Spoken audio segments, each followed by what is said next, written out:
Good morning.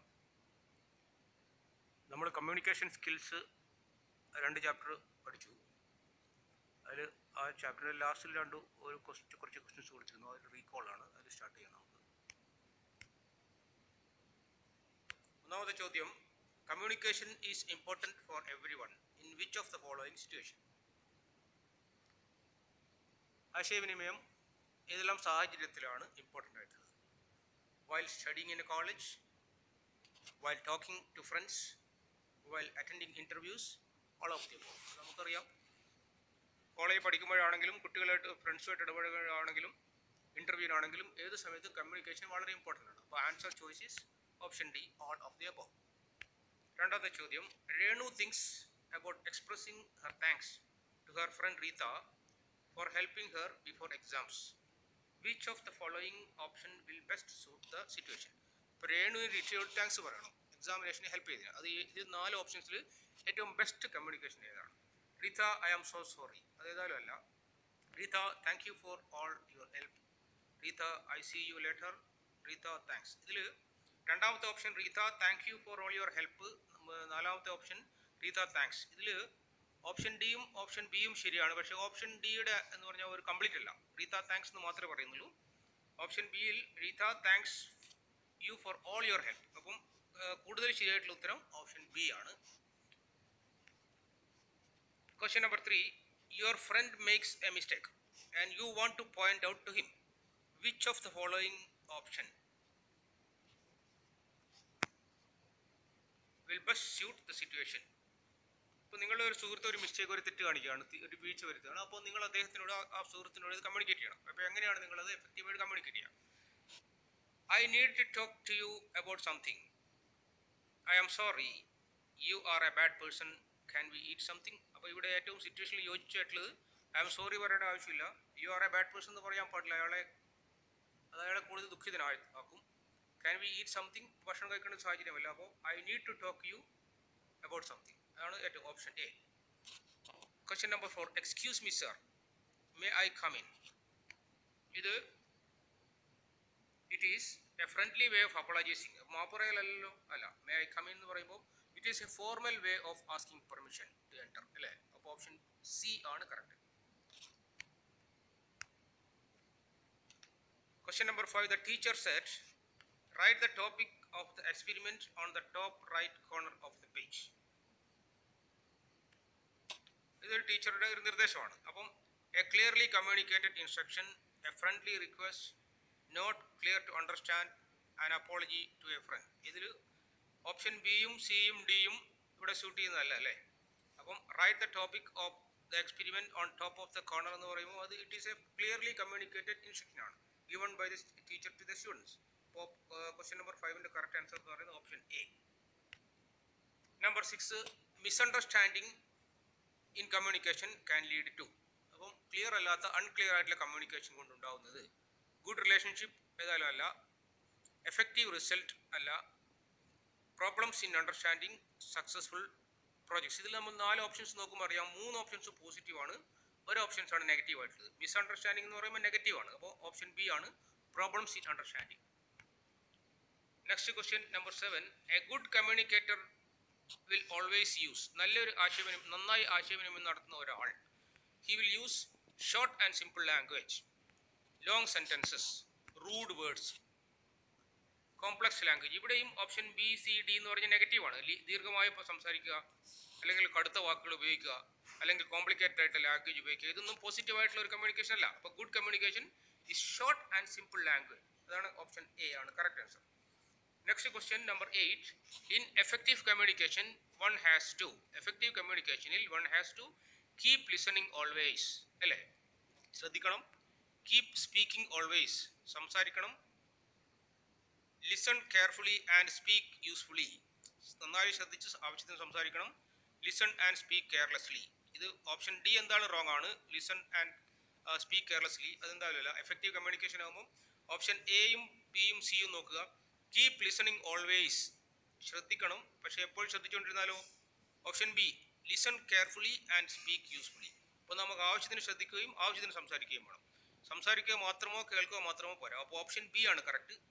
Listen carefully and speak usefully. Question number 9. Which one has to express some difficult situation it is important to? When one has to express some difficult situation, difficult situation നമ്മൾ express ചെയ്യുമ്പോൾ it is important to communicate everything clearly, അല്ലേ? നമ്മൾ difficult ആയിട്ടുള്ള കാര്യം പറയുമ്പോൾ നമ്മൾ clear ആയിട്ട് പറയണം. ഡു നോട്ട് സേ സംതിങ്, ഒന്നും മിണ്ടാതിരിക്കാൻ പറ്റുമോ? റോങ് ആണ്. Say just A few aspects of the problem, കുറച്ച് കാര്യങ്ങൾ മാത്രം പറയുകയാണെങ്കിലോ അപ്പോൾ അത് കൂടുതൽ കോംപ്ലിക്കേഷൻ ഉണ്ടാക്കുക ചെയ്യും, അല്ലേ? യൂസ്ഫുൾ കോംപ്ലിക്കേറ്റഡ് വേർഡ്സ് ഉപയോഗിക്കുന്നത് റോങ് ആണ്. അപ്പോൾ ഇതിൽ കറക്റ്റ് ആൻസർ എന്ന് പറയുന്നത് കമ്മ്യൂണിക്കേറ്റ് എവറിഥിങ് ക്ലിയർലി. അപ്പോൾ ഒരു ഡിഫിക്കൽട്ട് ആയിട്ട് സിറ്റുവേഷൻ പറയുമ്പോൾ നമ്മൾ ക്ലിയർ ആയിട്ട് എല്ലാ കാര്യങ്ങളും പറയുക, അല്ലേ? ഓക്കെ, അതാണ് നേര് പറഞ്ഞാൽ നേരത്തെ പോകാം എന്ന് നമുക്ക് ചൊല്ലുണ്ട്. Question number 10. When the communication uses harsh words to point out errors, it will. അപ്പോൾ നമ്മൾ കമ്മ്യൂണിക്കേറ്റ് ചെയ്യുന്ന സമയത്ത് കമ്മ്യൂണിക്കേറ്റർ ഹാർഷ് വേർഡ്സ്, കടുത്ത വാക്കുകൾ ഉപയോഗിച്ചാൽ what will happen? It will be well received ആണോ? ഹാർഷ് വേർഡ്സ് ഉപയോഗിച്ച് കഴിഞ്ഞാൽ നല്ല രീതിയിലല്ല സ്വാഗതം ചെയ്യുക, അല്ലേ? ലീഡ് ടു മോർ പ്രോബ്ലംസ്, അതാണ് യഥാർത്ഥം, അല്ലേ? Solve the issue, help the receiver. അപ്പോൾ ഇഷ്യൂ സോൾവ് ചെയ്യില്ല, റിസീവറെ ഹെൽപ്പ് ചെയ്യില്ല, വെൽ റിസീവ്. ഇതിൽ മൂന്ന് പോസിറ്റീവാണ്, പക്ഷേ ഇത് നെഗറ്റീവാണ്. When the communicator use harsh word, അപ്പോൾ നെഗറ്റീവാണ്. അപ്പോൾ it will lead to more problems, അല്ലേ? ഇങ്ങനത്തെ ക്വസ്റ്റ്യൻസ് വരുമ്പോൾ അങ്ങനെയാണ് ആൻസർ കണ്ടുപിടിക്കുന്നത്. ഓപ്ഷൻ ബി ആണ് correct. Question number 11. When we communicate with one another, നമ്മൾ തമ്മിൽ വൺ അനദർ എന്ന് വെച്ചാൽ നമ്മൾ തമ്മിൽ കമ്മ്യൂണിക്കേറ്റ് ചെയ്യുമ്പോൾ which of the following helps in making more meaning, ഏതാണ് കൂടുതൽ മീനിങ് ഫുൾ ആയിട്ടുള്ളത്? Words, body language, the language we use, none of the above. ഇതെല്ലാം ഓക്കെ ആണ്, പക്ഷേ ഇവിടെ ബോഡി ലാംഗ്വേജ് ആണ്. നമ്മൾ നേരത്തെ പഠിച്ചിട്ടുണ്ട് ഫേസ് ടു ഫേസ് കമ്മ്യൂണിക്കേഷൻ ആണ്. കമ്മ്യൂണിക്കേറ്റ് വിത്ത് ഈച്ച് അതർ എന്ന് പറയുമ്പോൾ ഫേസ് ടു ഫേസ് കമ്മ്യൂണിക്കേഷനിൽ ബോഡി ലാംഗ്വേജ് 55% ആണല്ലേ? അപ്പോൾ most effective will be body language, option B. Question number 12. An angry person's body language will be. അപ്പോൾ ഒരു കോപിച്ചിരിക്കുന്ന, ഒരു ദേഷ്യപ്പെട്ടിരിക്കുന്ന അവസ്ഥയിൽ അദ്ദേഹത്തിൻ്റെ ബോഡി ലാംഗ്വേജ് എങ്ങനെ ഇരിക്കും? കാം ആൻഡ് കമ്പോസ്ഡ് ആണോ? ഒരു ദേഷ്യപ്പെട്ടിരിക്കുന്ന ആൾ കാമായിരിക്കുമോ? ഒരിക്കലുമില്ല. നെർവസ് ആൻഡ് അഗ്രസീവ്, അല്ലേ? അതാണ് ശരി. ആൾ വളരെ നെർവസ് ആയിരിക്കും. ഫ്രണ്ട്ലി ആൻഡ് സ്മൈലിംഗ് ആണോ? അല്ല. റിലാക്സ്ഡ് ആൻഡ് സൂതി, ഇവിടെയും 3 പോസിറ്റീവായിട്ടാണ് പറഞ്ഞില്ല. Calm and composed, friendly and smiling, relaxed, ഇത് 3 പോസിറ്റീവാണ്, പക്ഷേ നെഗറ്റീവാണ്, അല്ലേ? ഒരു ആംഗ്രി എന്ന് വെച്ചാൽ നെഗറ്റീവാണ്, അപ്പോൾ നെഗറ്റീവ് ഇമോഷനാണ്. അപ്പോൾ നെർവസ് ആൻഡ് അഗ്രസീവ്, അതാണ് കറക്റ്റ് ആൻസർ, അല്ലേ? Question number 12 option B is correct. ഇനി number 13. When you speak to someone who uses a language you don't know, you guess the meaning using. അപ്പോൾ നമ്മൾ ഒരു ഭാഷ പറയാണ്, in which a language you don't know, നമുക്കറിയാത്ത ഭാഷയിൽ ഒരാൾ സംസാരിക്കുമ്പോൾ നമ്മൾ എങ്ങനെയാണ് മനസ്സിലാക്കുക? എന്തായാലും വാക്കുകൾ കേട്ടിട്ട് മനസ്സിലാക്കാൻ കഴിയില്ലെന്നുള്ള അറിയാമല്ലേ? വേർഡ്സ് നമുക്ക് അറിഞ്ഞൂടാ. അപ്പോൾ എങ്ങനെയാണ് നിങ്ങൾ മനസ്സിലാക്കുന്നത്? ഫേഷ്യൽ എക്സ്പ്രഷൻ ആൻഡ് ഗസ്റ്റർ, അല്ലേ? മുഖഭാവവും ആംഗ്യവും കണ്ടിട്ടാണ് മനസ്സിലാക്കണം. ഓപ്ഷൻ ബി ആണ് കറക്റ്റ്, അല്ലേ? ഓപ്ഷൻ എ ആണ് കറക്റ്റ്. ഓപ്ഷൻ ബി എന്ന് പറയുന്നത് sounds of the language, grammar of the language, voice of the person. ഗ്രാമറും വോയിസും നമുക്ക് മനസ്സിലാക്കാൻ കഴിയുന്നില്ല, സൗണ്ട് മനസ്സിലാവില്ല, പിന്നെയോ ഫേഷ്യൽ എക്സ്പ്രഷൻ ആൻഡ് ഗസ്റ്റർ. അപ്പോൾ ഓപ്ഷൻ എ ആണ് correct answer. Question number 13. Question number 14. When you say I have topped the class this year, your voice will sound. അപ്പോൾ നമ്മൾ ഒരു അഭിമാനത്തോടുകൂടി പറയുകയാണല്ലേ, I have topped the class this year. അങ്ങനെ പറയുമ്പോൾ നമ്മുടെ വോയിസ് എങ്ങനെയായിരിക്കണം? സാഡ് ആൻഡ് ഡിപ്രസ്ഡ്, ദുഃഖിച്ചുകൊണ്ടാണോ ഒരാൾ പറയുക അഭിമാനകരമായ നേട്ടം പറയുന്നത്? അല്ല. ഡൗട്ട്ഫുൾ ആൻഡ് ഡൗൺ, ഡൗട്ട്ഫുൾ ആയിട്ട് പറയുമോ? ഐ ആം ടോപ്ഡ് എന്ന് പറയുമ്പോൾ പോസിറ്റീവ് ആണ്, അല്ലേ? എക്സൈറ്റഡ് ആൻഡ് കോൺഫിഡൻറ്റ്, അതാണ്. അരഗൻറ്റ് ആൻഡ് പ്രൗഡ്, അരഗൻറ്റ് എന്ന് വെച്ചാൽ നെഗറ്റീവാണ്, അരഗൻറ്റ് പ്രൗഡ് ദുരഭിമാനം എന്ന് പറയും. അരഗൻറ്റ് എന്ന് വെച്ചിട്ടുണ്ടെങ്കിൽ നെഗറ്റീവാണ്. അപ്പം ഇവിടെ ഓപ്ഷൻ സി ആണ് കറക്റ്റ്. എക്സൈറ്റഡ്, നമ്മൾ ആവേശത്തോടെ, കോൺഫിഡൻറ്റ്, ആത്മവിശ്വാസത്തോടെ പറയാം. അപ്പം ക്വസ്റ്റ്യൻ നമ്പർ 14 ആൻസർ ഓപ്ഷൻ എന്ന് പറയുന്നത് സി ആണ്, എക്സൈറ്റഡ് ആൻഡ് കോൺഫിഡൻറ്റ്. ഇനി നെക്സ്റ്റ് ക്വസ്റ്റ്യൻ നമ്പർ 15, അടുത്ത page. When you give a speech it is always better. ഇത്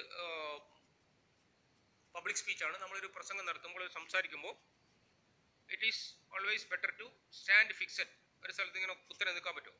സ്റ്റാൻഡ് സ്ലൗച്ചിങ് ആൻഡ് ബെൻഡ്, കുനിഞ്ഞു നിൽക്കുക. Walk fast from place to place, അങ്ങോട്ടും ഇങ്ങോട്ടും വേഗത്തിൽ നടന്നുകൊണ്ടിരിക്കുക. Stand straight and walk a little on the stage casually, ഇതാണ് option D, അല്ലേ? ബാക്കിയെല്ലാം നെഗറ്റീവാണ്. ഇതിൽ ഓപ്ഷൻ ഡി ആണ്, stand straight and walk a little on the stage carefully. Question number 16. People who read news on television need to maintain proper levels of, നമുക്ക് television news readers നമ്മൾ കാണാറുണ്ട് അല്ലേ. അപ്പോൾ they have to maintain proper level of voice, posture, eye contact അല്ലേ. ഇത് മൂന്നും വേണം.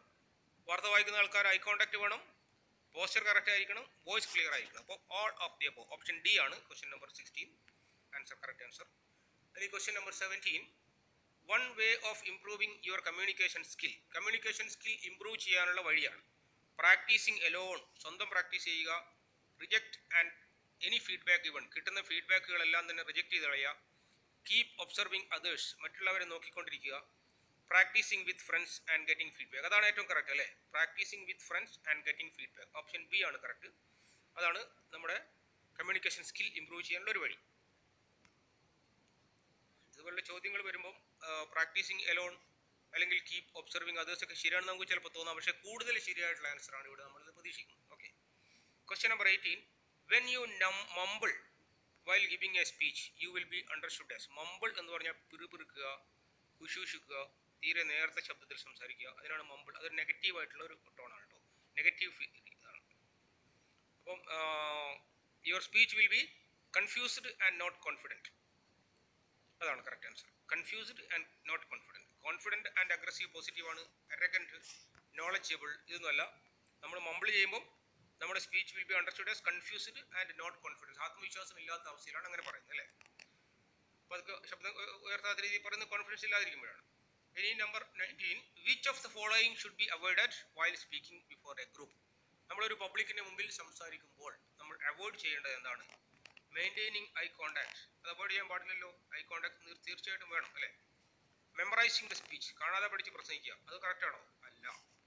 Feel energetic, സ്വാഭാവികമായിട്ട് എനർജറ്റിക് ആയിട്ട് സംസാരിക്കാത്ത ഒരാളെ നമ്മൾ തണുത്ത രീതിയിലൊക്കെ സ്റ്റേജിൽ നിന്ന് ഞാൻ അത് ശ്രദ്ധിക്കാൻ പോകുന്നില്ല അല്ലേ. സ്റ്റാൻഡ് റിജിഡ്ലി, ഒരു സ്ഥലത്ത് അങ്ങനെ ഉറച്ചു നിൽക്കാൻ പാടുണ്ടോ? അതുമില്ല.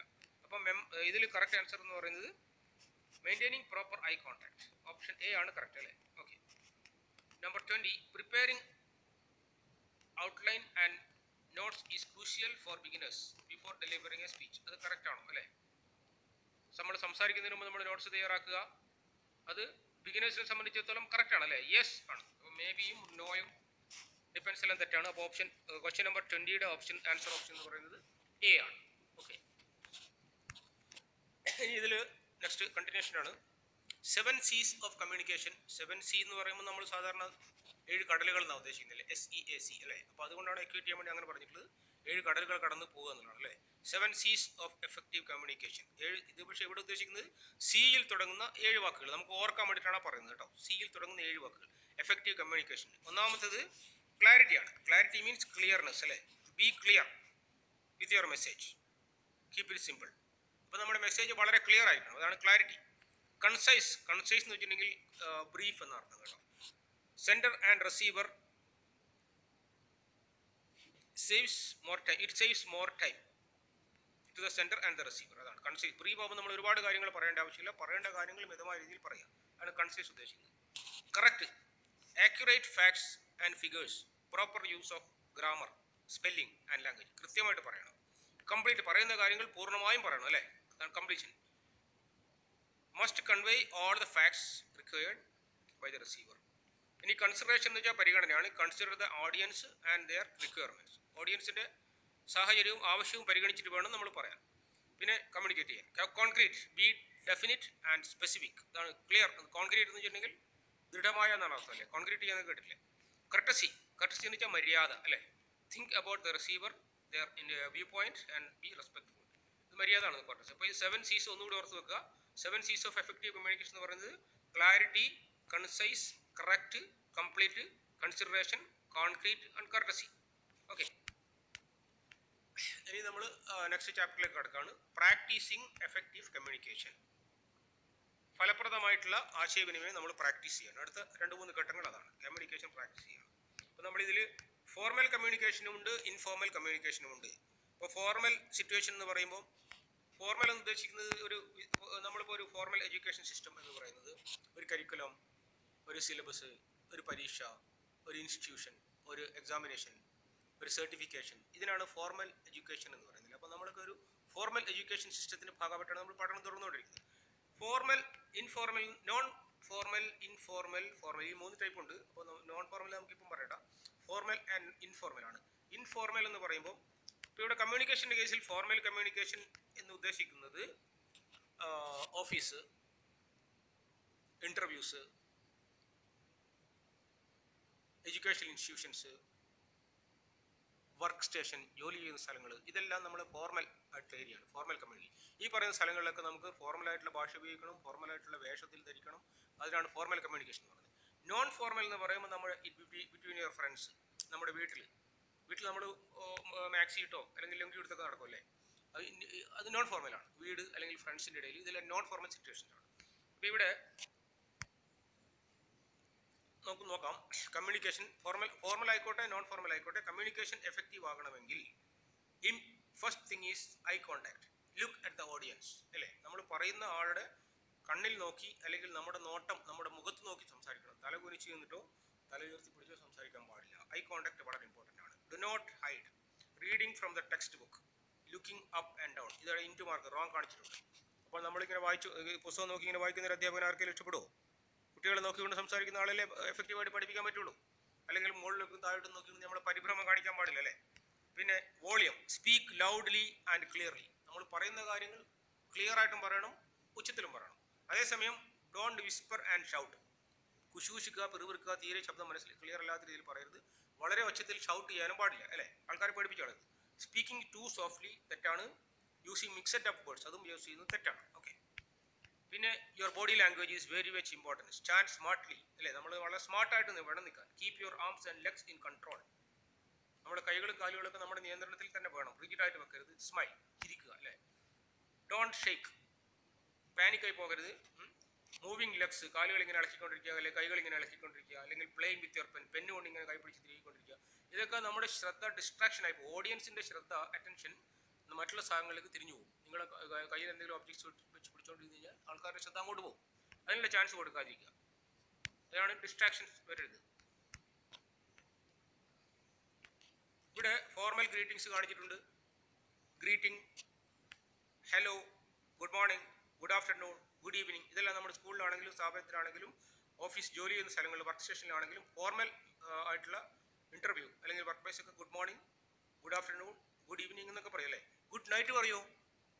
ഇല്ല. ഗുഡ് നൈറ്റ് എപ്പോഴാണ് പറയുന്നത്? ഗുഡ് നൈറ്റ് എന്ന് പറയുന്നത് രാത്രിയിൽ പിരിയാൻ നേരത്ത് മാത്രമേ ഗുഡ് നൈറ്റ് പറയാൻ പാടുള്ളൂ. അപ്പം നമ്മൾ രാവിലെ ഉച്ചക്കോ വൈകുന്നേരമൊക്കെ കാണുമ്പോൾ good morning, good afternoon, good evening എന്നൊക്കെ പറയാം. പക്ഷേ രാത്രിയിൽ കാണുമ്പോൾ ഗുഡ് ഈവനിങ് എന്നേ പറയേണ്ടതുള്ളൂ. രാത്രിയിൽ പിരിഞ്ഞു പോകുന്ന സമയത്ത് മാത്രമാണ് നമ്മൾ ഗുഡ് നൈറ്റ് എന്ന് പറയുന്നത്, അല്ലേ? ഇനി അത് ഇൻഫോർമൽ ആണെങ്കിലോ വീട്ടിലെ ഫ്രണ്ട്സിൻ്റെ അടുക്കാണെങ്കിലും ഗുഡ് മോർണിംഗ് എന്ന് പറയണമെന്നില്ല. Hi, hello, how are you, hey എന്നൊക്കെ പറയാം, അല്ലേ? ഫ്രണ്ട്സിൻ്റെ അടുക്കാണെങ്കിൽ. അതേപോലെ തന്നെ ഫോർമൽ കമ്മ്യൂണിക്കേഷനിൽ നമ്മൾ പറയുന്നത് നമ്മുടെ പേര്, വിദ്യാഭ്യാസ യോഗ്യതകൾ, നമ്മുടെ ഇൻട്രസ്റ്റ്, വർക്ക് റിലേറ്റഡ് ആയിട്ട് കാര്യങ്ങൾ മാത്രമേ പറയുന്നുള്ളൂ. അതേസമയം ഇൻഫോർമൽ കമ്മ്യൂണിക്കേഷനിൽ നമുക്ക് പേര് എന്തായാലും വേണം, ഇൻട്രസ്റ്റ്, ഹോബീസ് ഒക്കെ ഇൻഫോർമൽ കമ്മ്യൂണിക്കേഷൻസിൽ പറയാം. ഓക്കെ. പിന്നെ ഫോർമൽ കമ്മ്യൂണിക്കേഷനിൽ ഇൻട്രൊഡക്ഷൻ പറയുമ്പോൾ ഫേം ഹാൻഡ് ഷേക്ക്, അല്ലേ? നമ്മൾ ഷേക്ക് ഹാൻഡ് കൊടുത്താൽ ഇൻട്രൊഡ്യൂസ് ചെയ്യാം. പക്ഷേ ഇൻഫോർമൽ കമ്മ്യൂണിക്കേഷൻ ആണെന്ന് ഷേക്ക് ഹാൻഡ് കൊടുക്കണമെന്നില്ല. കൈ വീശി കാണിച്ചാൽ മതി. വേവ് ആൻഡ് സേ ഹായ്, അല്ലേ? സ്ട്രോങ് ഹാൻഡ് ഷേക്കും കൊടുക്കാം. ഈ ഫേം ഹാൻഡ് ഷേക്ക് എന്ന് പറയുന്നത് നമ്മൾ ഷേക്ക് ഹാൻഡ് കൊടുക്കുമ്പോൾ നമ്മൾ ദൃഢമായി കൈകൾ കൊടുക്കണം, അല്ലേ? തീരെ അയഞ്ഞ രീതിയിൽ കൈകൾ കൊടുക്കരുത്. വളരെ പിടിച്ച ആൾക്കാരെ വേദനിപ്പിക്കാൻ പാടില്ല. ഒരു ഫേം ആയിട്ടുള്ള ഹാൻഡ്, അതാണ് നിങ്ങളുടെ പേഴ്സണാലിറ്റിയെ മെഷർ ചെയ്യുന്നത്, അല്ലേ? ഇനി ഡ്രസ്സ്, ഫോർമൽ ഡ്രസ്സ് എന്ന് പറയുമ്പോൾ ഷർട്ട്, പാൻറ്റ്, അത് ഫോർമൽ ഡ്രസ്സാണ്. ഇൻ്റർവ്യൂവിന് പോകുമ്പോഴോ അല്ലെങ്കിൽ ഓഫീസിൽ പോകുമ്പോഴോ അല്ലെങ്കിൽ സ്കൂളിൽ പോകുമ്പോഴോ കോളേജിൽ പോകുമ്പോഴൊക്കെ നമ്മൾ ഫോർമൽ ഡ്രസ്സ്, അതാണ് ഷർട്ട്, പാൻറ്റ്. പെൺകുട്ടികൾക്കാണെങ്കിൽ സാൽവാർ അല്ലെങ്കിൽ കുർത്ത അല്ലെങ്കിൽ സാരി, ഇതെല്ലാം ഫോർമൽ ഡ്രസ്സാണ്. അപ്പോൾ അതുപോലെ തന്നെ ഫോർമൽ ഷൂസ് ഇടണം, അല്ലേ? അതേസമയം കാഷ്വൽ ഡ്രസ്സ്, ഇപ്പം മാക്സി, ലുങ്കി, ഇതൊക്കെ കാഷ്വൽ ഡ്രസ്സാണ്. അത് നമുക്ക് വീടുകളിലോ ഫ്രണ്ട്സിൻ്റെ ഇടയ്ക്കോ പെർമിഷബിൾ ആണ്, ഓക്കെ ആണ്. പിന്നെ expression, smile confidently but don't laugh. നമ്മൾ കോൺഫിഡൻ്റ് ആയിട്ട് ചിരിക്കാനോ പാടുള്ളൂ. പൊട്ടിച്ചിരിക്കാനോ അലറിച്ചിരിക്കാനോ പാടില്ല. കളിയാക്കി ചിരിക്കാനോ പരിഹസിക്കാനോ പാടില്ല. Formal communication.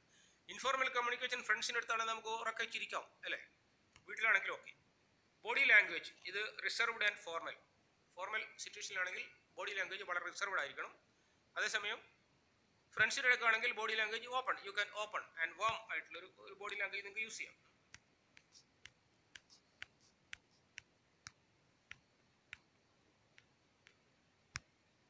ഇതിൽ think and share. What should we talk about while introducing ourselves? നമ്മളെ ഇൻട്രൊഡ്യൂസ് ചെയ്യുമ്പോൾ നമുക്ക് എന്തൊക്കെ പറയണം, അത് ഫോർമലിലാണെങ്കിലും ഇൻഫോർമൽ ആണെങ്കിലും നോൺ ഫോർമൽ ആണെങ്കിലും ഫോർമൽ കമ്മ്യൂണിക്കേഷൻ ആണെങ്കിലും ഏതിലാണെങ്കിലും നമ്മുടെ പേര് നിർബന്ധമായിട്ടും പറയണം, നെയിം അല്ലേ. പിന്നെ you can talk about qualification, you can talk about your education qualification, experience, what you are doing, your ambitions etcetera അല്ലേ. What are some of the interest and strengths that you can share while introducing yourself formally. അടുത്ത question, what are some of the interests and strengths that you can share while introducing yourself informally. കണ്ടോ, അപ്പോൾ നിങ്ങൾ formal ആണെങ്കിൽ എങ്ങനെ communicate ചെയ്യാം, informal ആണെങ്കിൽ എങ്ങനെ communicate ചെയ്യാം. ഈ രണ്ട് സിറ്റുവേഷനിലാണെങ്കിലും നമ്മുടെ പേരുകൾ തീർച്ചയായിട്ടും പറയണം അല്ലേ.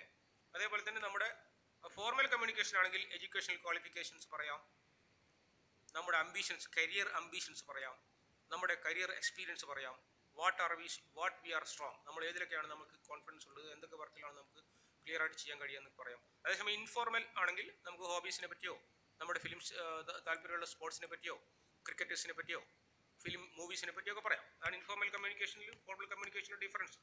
ഓക്കെ, അപ്പം ഇന്നത്തെ ക്ലാസ് നമ്മൾ ഇവിടെ കൺക്ലൂഡ് ചെയ്യുകയാണ്. ഇനി നമുക്ക് മാസ്റ്ററിങ് എഫക്റ്റീവ് കമ്മ്യൂണിക്കേഷൻ ആണ് നമ്മുടെ അടുത്ത ചാപ്റ്റർ. ഈ ചാപ്റ്റർ നമുക്ക് അടുത്ത ക്ലാസ്സിൽ പഠിക്കാം. Thank you for listening. Okay.